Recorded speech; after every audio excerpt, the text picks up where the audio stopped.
Well, hello everybody, and welcome to another video. This is a big one here. This is some of the biggest news you would have heard, definitely, about Guild Wars 2 in years and years. This is some of the biggest news, definitely since the End of Dragons expansion, but in some ways, since like the announcement of Living World Season 1 ages back. Because today, oh boy, they've just revealed they're changing the way they deliver expansions, everything about Living Worlds, and just sort of handle the game going forwards.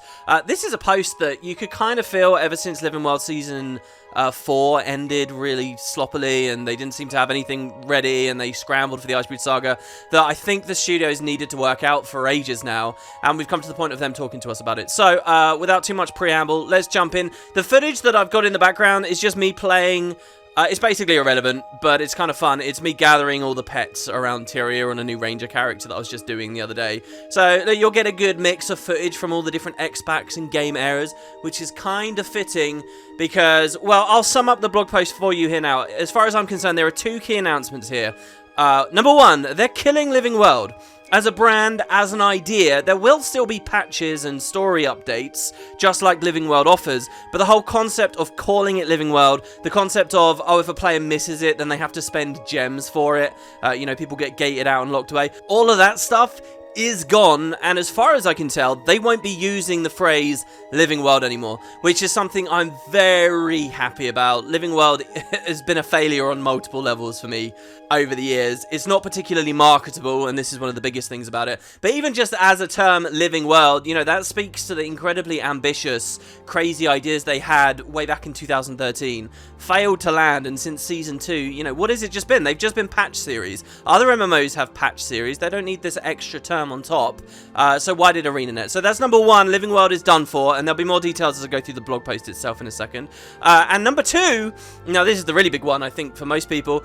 It seems that Guild Wars 2 is swapping to an entirely new type of expansion, possibly yearly expansions, like if you guys play Elder Scrolls Online. I don't, but I've followed it fairly closely. They do an expansion every year. Now, the blog post is very carefully written as we go through this. I actually think it's kind of an awful blog post, the way that they've phrased and presented some of the ideas. It's very carefully written to kind of conceal exactly how regular these new types of expansions will be. But basically, Guild Wars 2 is going to get cheaper expansions that are slightly smaller, but much more regular. And when I say much more regular, that actually is a big win for this game. This game is 10 years old, and they only ever got 3 expansions out during that whole period of time. Things could have been going much more smoothly, and it kind of all comes down to how they balance Living World with expansion development. So yeah, let's go through the blog post. I'll give you guys my thoughts and feelings as we go along with it. And they do end the blog post as well with some other ticky-tacky stuff about what's coming up in the immediate next quarter, but that's not so much what I want to focus on this video. This is the big ticket item, really, I want to deal with here. So, hello Guild Wars community, this is just from the Guild Wars 2 team, no specific author named. Before our holiday break, we wrapped up 2022 by reflecting on what a fantastic year it was for Guild Wars. In the time between our studio update and New Year's Day, the ArenaNet team earned several awards, blah blah blah. There were some exciting presents to unwrap. Again, a heartfelt thank for all of our fantastic community for helping make the last year a success. Let's do it again. We closed the December studio update with a promise that we'd be back in early 2023 to talk about our long-term plans for Guild Wars 2. Today, we're talking about some of the big changes we're making to how we develop and deliver new content and features, including our approach to expansions. We'll share our next development roadmap. This blog is absolutely jam-packed with information, so let's dig in. Yeah, there is a lot of information in this blog post. It does start a bit slow though. Here they say, defining the problem. Since 2021, we put a renewed emphasis on developing Guild Wars 2 with a player-centric approach, where step 1 in our dev process is to seek out and understand the problems and frustrations that MMO players face. This approach was first adopted by ArenaNet over 20 years ago and is the core of the continued success of the Guild Wars franchise. The conclusion of the Elder Dragon saga, a story told over the course of a decade, was an opportunity for our team to reflect on our past before moving forwards. So they are pairing this new initiative, this new development style with, the ending of one big story. So we're kind of going into the new era of the game, if you will, both in terms of story content and development. We evaluated what has and hasn't worked over the years, and we've used those insights to redefine how we develop and release content for our players. Our goals for the next phase of Guild Wars 2 are simple. We want to deliver content updates in a more timely and consistent manner, and we want to better provide support for the wide variety of systems and game modes that make up the Guild Wars 2 experience. Which, you know, this is all pretty fluffy, easy stuff to say. I do like that they seem to care that World vs. Worlders have felt neglected, that PvPers have felt neglected, and, you know, any other subcategory of PvE that you might like. The path forwards. The first step toward accomplishing these goals was to rebalance how we allocate our development resources across the project. Historically, with a few exceptions, Living World seasons have required the focus of nearly the entire Guild Wars 2 development team to deliver them at the size, quality, and cadence that players expect. This made it difficult to simultaneously develop expansions while supporting the game with regular content updates. It also meant that many areas of the game went under-supported. And they're totally right to identify that. If you think about Living World Season 1, were they making an expansion during Season 1? No, they weren't. Were they making an expansion during Living World Season 2 even? No, they weren't. There was a big break after Season 2 ended while they scrambled to get Heart of Thorns out the door. In fact, the early trailers of Heart of Thorns depicted maps in very different development states, very early development states, to what we got because they were just scrambling that hard.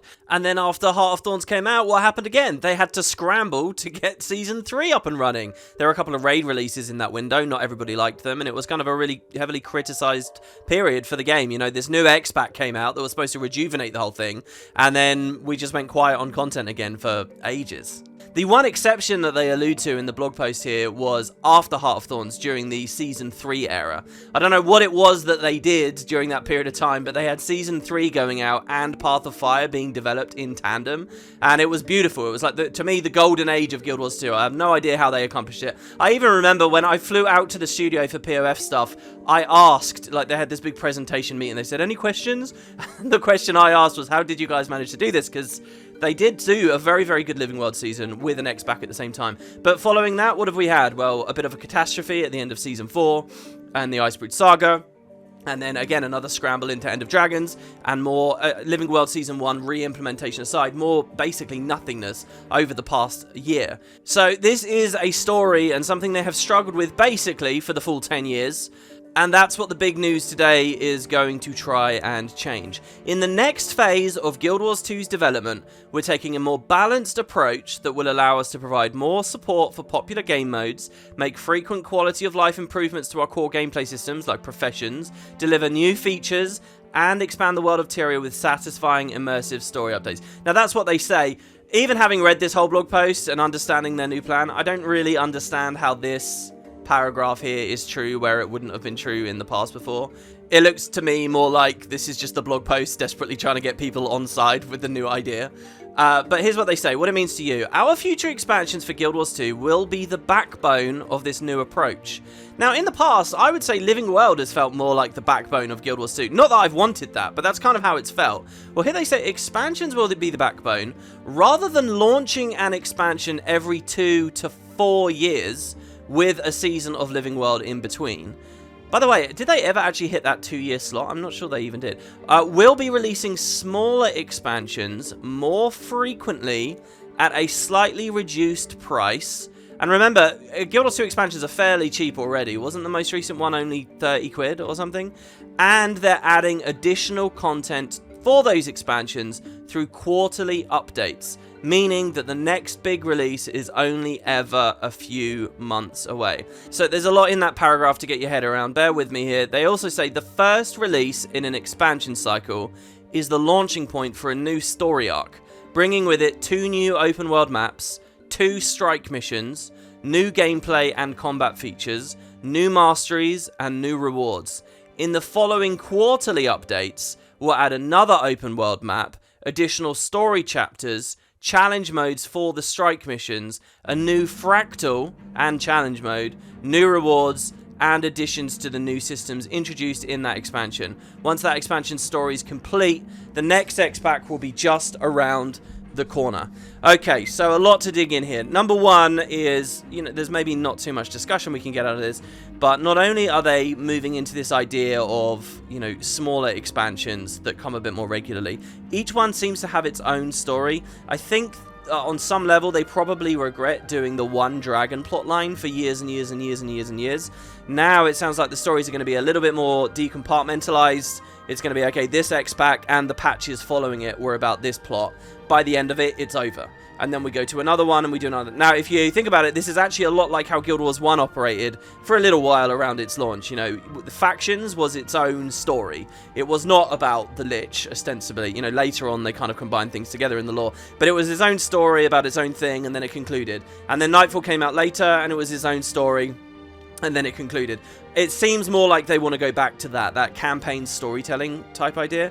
Now, I don't really play the game, but I believe this is exactly what Elder Scrolls Online does as well. You know, when they do an expansion, it will be in the Somerset Isles, or it will be in Morrowind, or, you know, they'll pick a province, they'll pick an area of the world, and it's mostly a disconnected story that they're telling there. I don't know if they're building to something larger under the surface as well, but that's something that Guild Wars 2 could do too. So I quite like this idea, if only because I'm a lore enthusiast, and what this means is, you know, there are 100 mysteries and interesting ideas about this game's setting that it feels like they just can't realistically get to because it doesn't tie to the dragon story cleanly enough for them.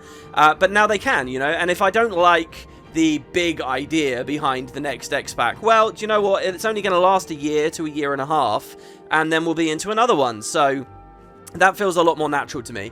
By the way, I'm just going to call it here. My first candidate, I think, of what they might do the next big story about is the Scepter of Ore. I think time has come for us to get a storyline a bit more about Livia and the Scepter of Ore, so that's my guess. And hey, if I'm wrong, then, you know, maybe the next expansion can have that as a part of its, you know, main storyline or a focal point. There's also this idea of the angels and the demons and stuff, but I won't turn this into a massive speculative lore video here. I'll try to hold my tongue. So again, if you look closer through what they say here, they're saying they launch an X-Pack, you'll pay for that as a consumer, and then there will be quarterly patches. So there's a suggestion there, you'll get an X-Pack with 2 maps, 4 patches following it, which is 1 map. That's basically what they say there. So the whole expansion in total, like if you're going to play through this whole story, it will be a 3-map story. Now that to me is a little disappointing. If they had confirmed there were at least 2 maps coming in with the quarterly updates, I think I'd be much more satisfied. That would get us to the 4-map level that we're already at with current expansions. You know, you look at BOF, it had 5, sure, but Heart of Thorns, End of Dragons, they had 4 maps. They feel big. You know, these maps are huge since mounts came into the game. They do have a good variety of content in them. They do look distinct and interesting. I think the most important thing actually about an expansion map is not necessarily the number of them, but how pretty they are, how the new enemies in the map feel, new mechanics that you can interact with, and new masteries, all that kind of stuff, you know, and how the feel of the exploration is, matters a lot more than just sheer quantity. But 3 does feel a little on the low side to me. Obviously, the fact that there'll be 4 story updates means that even if you don't have too much playable space, they can use a lot of it. Looking back at POF, yeah, they had 5 maps, but when did we ever return to the Desolation? How much content was even in the Desolation on the first playthrough? Like, the story runs out when you're in the Desolation, and then you're gone. And there was never a Living World patch that ever took us back there, so it kind of wasn't really even utilized. But okay, let me cut myself off and not ramble too long about this. Moving on to another subject. Probably the most important subject. We kind of have to read between the lines in this paragraph here to see what they're talking about. One way of interpreting this in terms of the timing for the new plan, one way of interpreting this is yearly expansions. Because what you can say is, well, an expansion's going to come out, 4 quarterly updates, that means you're going to get a year, and then there'll be another expansion. Now, again, going back to Elder Scrolls Online, that's what they do every year, every January. I think it happened in March for 2 of them. But at the start of the year, they do their expansion. I think ArenaNet would like us to feel they're going to be yearly X-Packs, but it's not necessarily true, is it? If you read carefully, the blog post does not say that at all. So if you think about it, if you wait 3 months for the X-Pack, and then 3 months after the X-Pack, that's half a year burned already. Then you're going to have the quarterly updates. So actually, I predict rather than 12 monthly X-Packs, we're probably looking at 18 monthly, or maybe even, I mean, when we get 2 or 3 of these out and they might realize this is a lot harder and they've been overly ambitious, you might even find that Guild Wars 2 settles into a 2-yearly X-Pack cycle, which is actually something this blog post specifically said wouldn't happen. So yeah, I think somewhere between the 12 to 18 month period is a good expectation for us to have.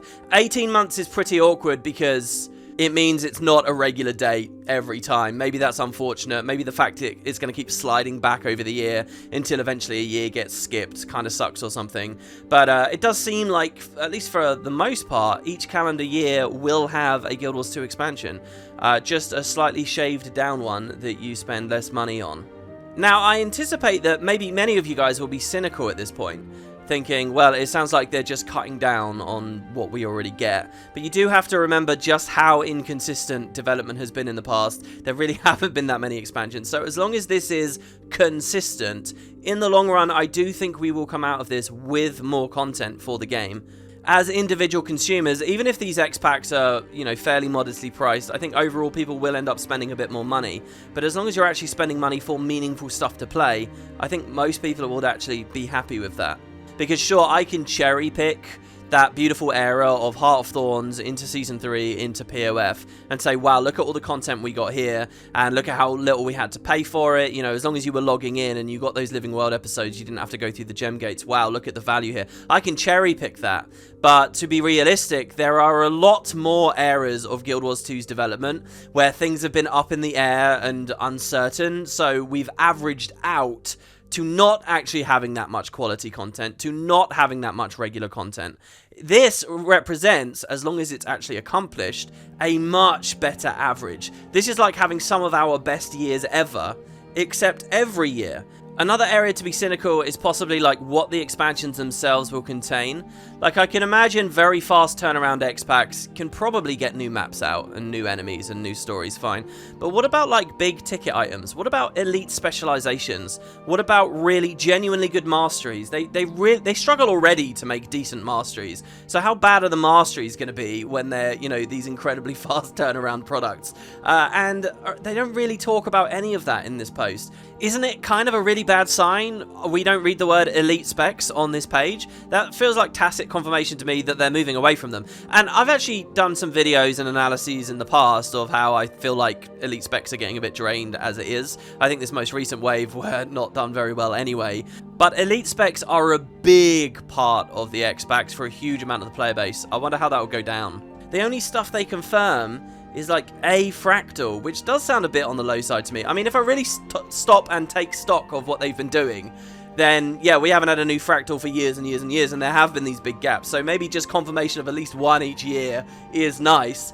But I don't know, I'm a little worried that the headliner features are going to suffer. I mean, they already did with End of Dragons. I'm worried there's not too much space for like a proper player housing feature, or finally getting around to adding new playable races like playable Tengu or Largus or Kodan. Will they have the time to do these kinds of things really well? And their caginess in this paragraph, I mean, maybe this is just a criticism of the blog post, but just saying, oh, there will be new rewards and new expansion systems, feels a little iffy to me. To return to something a little more positive, I do think the fundamental idea of killing Living World as something we talk about, something that gets sold separately through the gem store, has to be bundled awkwardly on Steam and stuff. Getting rid of that and just having a patch series is brilliant. I mean, other MMOs have proved that works. I love their description here as well, that the expansion itself that you buy is the backbone. And it's kind of like, okay, you've bought the X-Pack, you've got a big bulk of content, the 2 maps, all the story and so on. But now what you've also got is a bunch of value for the rest of the year now. The next 4 updates you're getting and you own for free already. And I think psychologically there's something really good about that. I can imagine a new player getting into Guild Wars, buying the X-Pack, the new X-Pack, and thinking to themselves, well, I'll keep it installed for a year, and I'll keep my eye out on these upcoming patches, because, that's a part of the price that I've paid, When Living World is being sold separately as a different price, it was very difficult for us in the community to really think of those as extensions of the expansion itself. When people review and critique Final Fantasy XIV and they talk about Shadowbringers, they don't talk just about the expansion itself. They talk about its later patches that came with it, and they celebrate all of those. Guild Wars 2's never had that because ArenaNet sold them separately. Now it's all paired together correctly, more carefully. Once again, I think ArenaNet over the years have had the tendency to over-engineer and try to redefine things that didn't need it. We're on a much more classic, normal, recognizable MMO schedule now, and there are definite benefits to that. I'm happy to see the back of Living World, and this idea of buying into the next year is kind of clever. Psychologically, it allows them to double dip on all of the value and appreciation we have for the later Living World episodes, but now actually consider them to be a part of the expansion itself. And that's what a lot of this is. I also think that fundamentally, one of the biggest changes here is this is a marketing change. Now that Living World is dead, everything revolves around just the Guild Wars 2 expansions, and they're regular. Hopefully we will see Guild Wars 2 in the press more regularly. If I'm talking casually about this MMO to someone who doesn't play it and I'm going on about Living World, what does that mean to them? It doesn't mean anything. They have no concept for how brilliant or crappy those kinds of patches can be, especially when you look at like Jilted X Guild Wars 2 players that got burnt out during Living World Season 1. When Season 4 was going on, Season 4 had really incredible patches with brilliant story, excellent maps, the quality was through the roof, but because it was still called Living World, people just judged it instantly as being as bad as the very brief patches they remembered from the Season 1 or the Season 2 era, and dismissed it out of hand. That dismissal won't happen anymore. Even people who don't know anything about Living World but are fans of MMOs, well, they'll just see, oh, this game's having an X-Pack this year? Cool, maybe I'll look into it. The fact that they're disconnected stories each time is also a very carefully engineered thing that I think is a brilliant move. It means that people who are out of touch with the game or don't know anything about the lore or the existing story don't need to know anything about the existing lore or story, because it's a new story. It's an isolated event that they don't need to dig through, 10, 20 years worth of franchise to actually have a clue what the hell's going on. I think they still need to make some more steps towards attaining that, as far as like getting rid of Aurene and stuff, but clearly we're on our way towards that eventuality. So there you have it. Those are my initial thoughts. There is some definite cynicism in there. I am concerned about some stuff. I love this last sentence, though, where they say once that expansion story is complete, the next expansion will be just around the corner. It is fun for me right now to think, wow, there's going to be an expansion next year. And the year after that, there'll be an expansion. And, there'll be full, well-marketed things with logos and titles and, everything we currently come to, and different editions that you can buy. Everything that we currently come to expect of full-blown expansions, but just more regularly. It remains to be seen whether they'll feel too bite-sized. That's going to have to be a story for a little later. But fingers crossed. I mean, you can look at 2 maps as, oh, this is the worst thing in the world. But map size has always been arbitrary anyway. One POF map is worth like 5 vanilla ones. That doesn't speak to the length or quality of the storytelling, of the mastery system that's going to be in there, the meta events and all the other variants. So if these are maps with adventures and races and loads of, really decent stuff, rich things going on, I really don't think I'll mind that there's just 2. Or ultimately 3 with the other patches included. That does lead us then to the end of the blog post, which talks a little bit more about this year, what's immediately coming up, because we do obviously now have this gap before the next X-Pack comes out. And so this is going to be the End of Dragons stuff concluding. So we are not going into Living World Season 6, guys. We are just getting the End of Dragons patches. Simple as that. So here's their spring roadmap. The next chapter of End of Dragons arrives on February 28th, so that is only 2 weeks away. I always like it the way ArenaNet do this. They'll suddenly bomb you with some information, and the period of time for you to play it is very, very fast upcoming. With familiar allies like Detective Rama and his hat at your side, you'll travel to a new location in Cantha, so we're getting a new map in 2 weeks, and come face to face with the deadly foe that resides deep within the Jade Sea. Ooh! Could this be Kanaksai, the Oni, the Outcast? Could it be, something to do with the Jade Maw, Kraken, Zu, Hanuku? The storyline will conclude a few months later with an update that introduces additional playable space to the map. So it sounds like the next map we go to will be Dry Top style, where it continues to expand and expand and expand. Drizzlewood did this as well for a more contemporary example.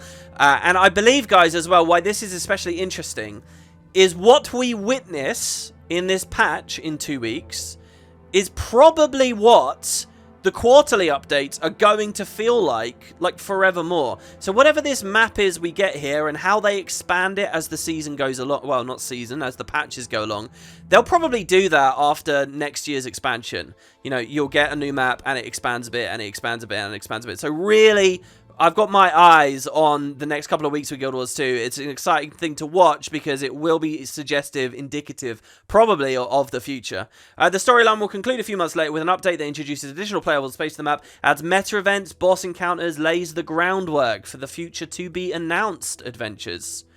Which is crazy, by the way. It sounds like we're not going to have too much purely End of Dragons based story before they're quickly now setting up whatever the new X-Pack will be. Unlike a Living World release, all owners of End of Dragons will get access to it. There's no pressure to log in and unlock it. There's no gem cost for any missed story chapter unlocks. So we're already in this new phase.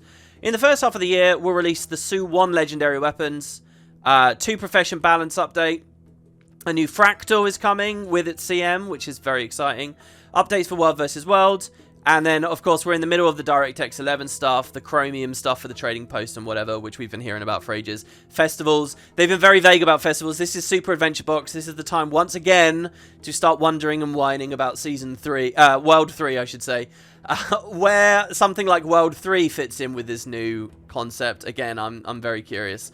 We also have some quality of life updates in the work, including a long-requested feature that will allow you to queue for PvE maps, which will be vaguely useful and nice for when we're doing, like, Dragon's End or whatever. So there you go. Here's a high-level look at the upcoming releases. Profession Balance will be tomorrow. That's the 14th. Then there's the new patch on the 28th. Expect a lot of news on that. Keep an eye out on the channel, guys, because I will cover this stuff rigorously. With the Su 1 legendaries coming there. Super Adventure Box at the end of March. DirectX 11 will be finished in April. And that might be time for me to do another optimization or graphics video if people are interested, if people are watching. And then May 2nd will be the another balance update. So pretty nice. They're coming pretty quick. In the background, we're quietly working on what's to come in the second half of the year. And we'll have more to share on that later. So there you have it, guys. That is the big post today. Sort of an initial sweep and look over at it. I'll try not to make the video too long. If you guys have interesting thoughts, comments, questions, please do feel free to use the comments below. I don't just say that as like a YouTuber looking for engagement. I say that because what I would really like is to do a follow-up Q&A or discussion about this in the upcoming days. I think that could be really, really cool. So give me your thoughts, your cynicism, your positivity, whatever it is, and we'll see what we think. So thank you, everybody. I hope you enjoy, and I'll see you in the next one very soon.